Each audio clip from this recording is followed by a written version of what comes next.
Assalamualaikum warahmatullahi wabarakatuh. Alhamdulillah, alhamdulillahirabbil alamin. Wabihi nasta'in ala umurid dunya waddin. Assalatu wassalamu ala asrafil anbiya'i wal mursalin sayyidina wa maulana Muhammadin wa ala alihi wa sahbihi ajma'in, amma ba'du. Kepada yang terhormat Bapak Dani Muhtada dan Ibu Dani Muhtada selaku pengasuh Pondok Pesantren Lisat Al-Muhtada, kepada yang saya hormati Mas Ayon dan juga Mas Wisnu selaku mentor Pesantren Lisat Al-Muhtada, dan tak lupa juga teman-teman mahasantri yang insya Allah berbahagia. Puji syukur mari kita panjatkan kepada Allah Subhanahu wa Ta'ala yang telah memberikan banyak sekali karunia dan nikmat sehingga kita dapat berkumpul, sehingga kita dapat menjalankan ibadah puasa dengan semaksimal mungkin. Salawat serta salam tak lupa kita aturkan kepada Nabi Muhammad SAW. Semoga kita bisa mendapatkan syafaatnya di yaumul akhir nanti, amin.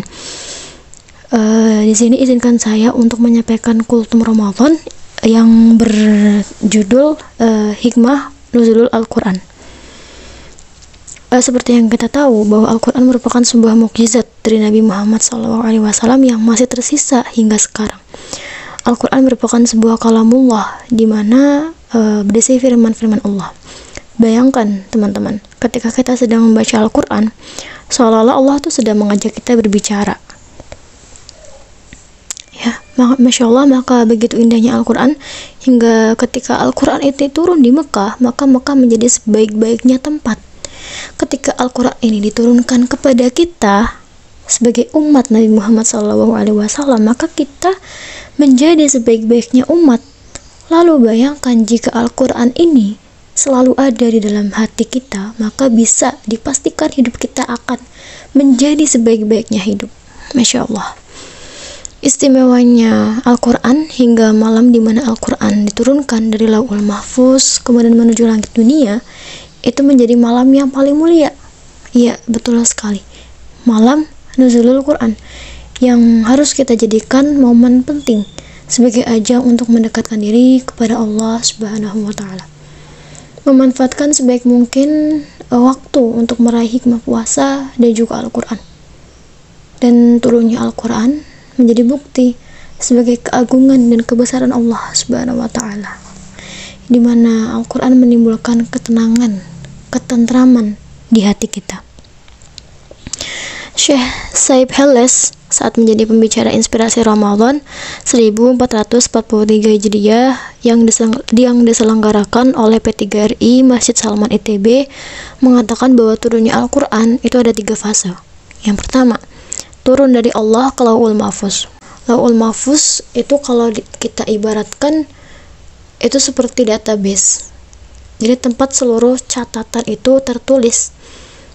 Ya, dan mudahnya ketika kita sudah mengimani keberadaan Lauhul Mahfuz, maka kemudian ketika kita ditimpa suatu musibah, kita sudah mengetahuinya bahwa semuanya itu, kita sudah tidak kaget lagi bahwa semuanya itu sudah Allah tulis di Lauhul Mahfuz. Maka dengan itu kita tidak akan terlalu mengalami kesedihan ketika kita tertimpa suatu musibah, suatu bencana, dan kita juga tidak merasa terlalu bahagia ketika kebahagiaan datang kepada kita. Ya, seperti pada firman Allah pada Quran surah Al-Hadid ayat 23 yang berbunyi, A'udzu billahi minasyaitonir rajim. Bismillahirrahmanirrahim. Likai la ta'saw 'ala ma fatakum wa la tafrahu bima atakum. Wallahu la yuhibbu kulla mukhtalin fakhur. Al-ayah, yang artinya agar kamu tidak bersedih hati terhadap apa yang luput dari kamu, dan jangan pula terlalu gembira terhadap apa yang diberikannya kepadamu. Dan Allah tidak menyukai setiap orang yang sombong dan membanggakan diri. Lalu fase yang kedua yaitu Bait Izzah. Allah Subhanahu wa Ta'ala menurunkan Al-Quran di langit dunia atau Bait Izzah, dan banyak juga riwayat mengenai fase kedua Al-Quran ini turun. Dari hadis Ibnu Abbas radhiyallahu an, sesungguhnya beliau berkata, Al-Quran diturunkan dari Baitul Izzah, kemudian Jibril menurunkan kepada Nabi Muhammad SAW. Kemudian tahapan yang ketiga yaitu turunnya Al-Quran dari Bait Izzah ke Nabi Muhammad SAW secara bertahap. Dan turunnya Al-Quran di fase ini itu adalah yang menerangi kita dari kegelapan ke fase yang terang benderang gitu, dan juga bisa sampai ke hati kita begitu. Lalu apa hikmah nuzulul Quran bagi kita? Yang pertama, tentu saja timbulnya rasa cinta kepada Al-Quran. Dengan memahami dahsyatnya peristiwa nuzulul Al-Quran, di mana Al-Quran turun untuk menjadi petunjuk kepada kita, umat muslim, diharapkan rasa cinta kita kepada Al-Quran selalu tumbuh, bahkan semakin bertambah setiap detiknya. Kemudian yang kedua, mentadaburi Al-Quran. Karena seperti yang sudah dipaparkan di atas, yang sudah dipaparkan oleh saya sebelumnya, bahwa turunnya Al-Quran sebagai petunjuk, sebagai huda, sebagai petunjuk kita, bahwa kita bukan hanya diwajibkan untuk membaca, namun juga untuk mentadaburi isi Al-Quran. Apalagi di zaman sekarang, permasalahan muncul semakin banyak, baik dari diri sendiri, komunitas, organisasi, maupun negara.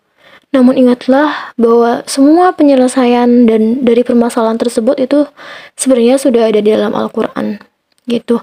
Karena itu mari kembalikan semuanya ke dalam Al-Quran. Mungkin hanya itu yang bisa saya sampaikan, kurang lebihnya mohon dimaafkan. Wassalamualaikum warahmatullahi wabarakatuh.